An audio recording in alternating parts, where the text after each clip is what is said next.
As I light our chalice today, I would like to acknowledge the passing of Elizabeth II. Whatever your views on the Queen and the monarchy, I'd like to invite us to spend a moment reflecting on the passing of a significant figure and the momentous change that this represents, both personally for the royal family and nationally and globally. As I light the chalice, I'm going to read a hymn on the death of Queen Elizabeth II, written by poet Andrew Pratt. Once a woman heard a message telling of her father's death, spinning life round on a pinhead, causing her to catch her breath.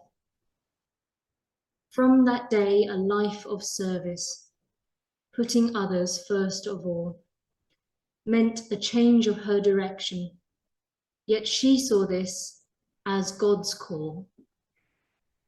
Celebrate her tour of duty, duty built on faith and love. Ceaseless run since her accession, life committed, hand in glove. Even though some question kingship, all would witness covenant grace, promise made, tasks undertaken, never knowing what she'd face. So we stand commemorating one we seek to recognize, grown in wisdom, dedication, rest and peace, her final prize.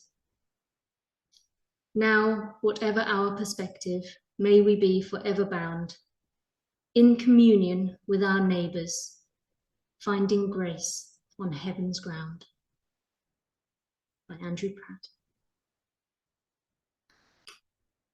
I'll invite us to just take a moment before we sing our first hymn, just to reflect.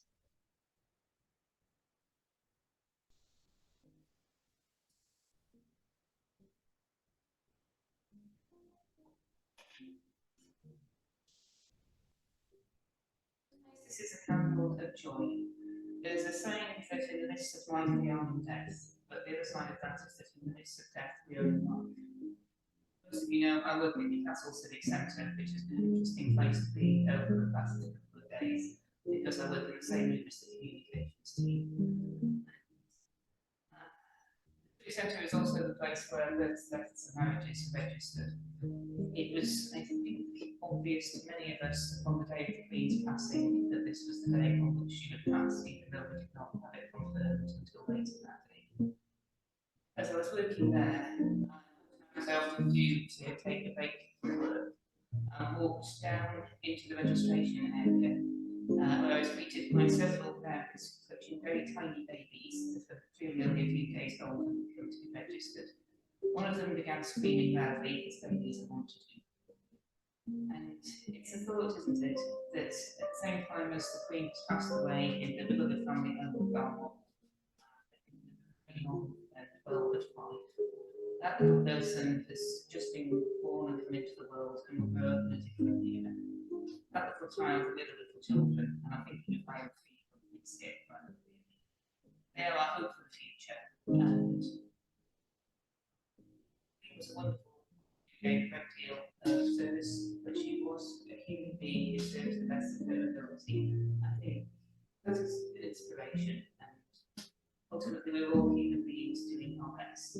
And right now the sun is shining and the great North Wind is taking place outside the window. In the midst of life and death, and in the midst of death we will grieve, but we will also remember we also have reasons to be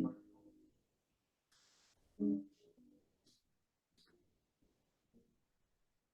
I'd like to invite Louise now to come up and share something that Sue Woolley wrote about the passing of the Queen. Thank you.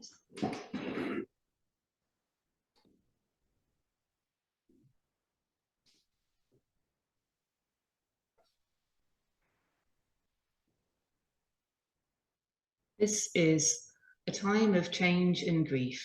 It's written by Reverend Sue Woolley, who is our current Vice President of the General Assembly of Unitarian and Free Christian Churches.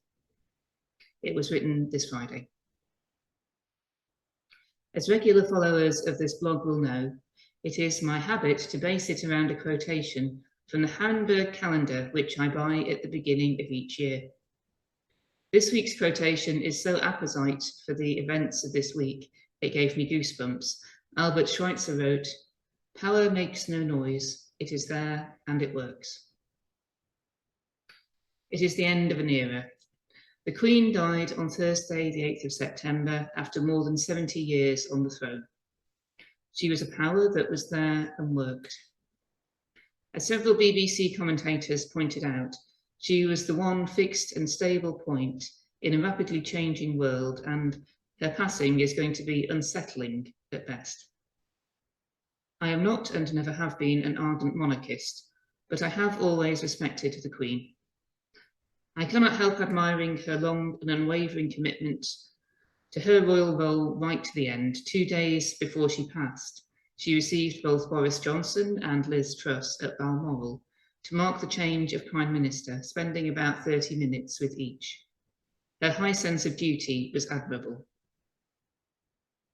Only people over the age of 35 will have any real memory of life before she came to the throne in 1953. Although my best friend, who is 71, remembers the pomp and ceremony of the coronation in 1953. It is the end of an era indeed. Prime ministers come and go, as do governments, but the Queen was a constant, stabilising presence above the political fray. She was a superb stateswoman and ambassador for this country, which may be judged by the generous, heartfelt tributes which have been pouring in from all over the world. I was not fortunate enough to meet her in person, but I did meet Princess Anne, who shares her mother's dedicated work ethic and her ability to pay attention to others, wherever she is. And the Queen was much loved by her people.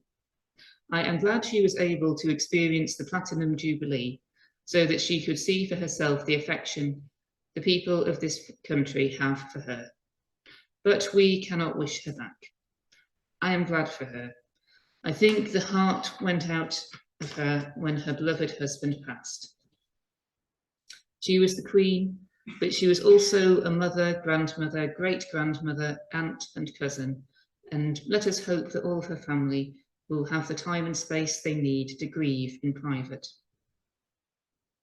As for the rest of us, the sense of loss is real. We wish King Charles all the best as he steps into the role of monarch. He has a good role model to follow. Spirit of life and love. In this time of loss and sadness, we come together as a community to mark the end of the days of Queen Elizabeth II, to honour and celebrate her life, to mourn her passing, to hold her loved ones in their grief, and to find strength from one another for the days ahead in which she will no longer be present. May our Unitarian community help us to accept the mystery of life and death, and to go forth into the future, consoled and strengthened. May it be so.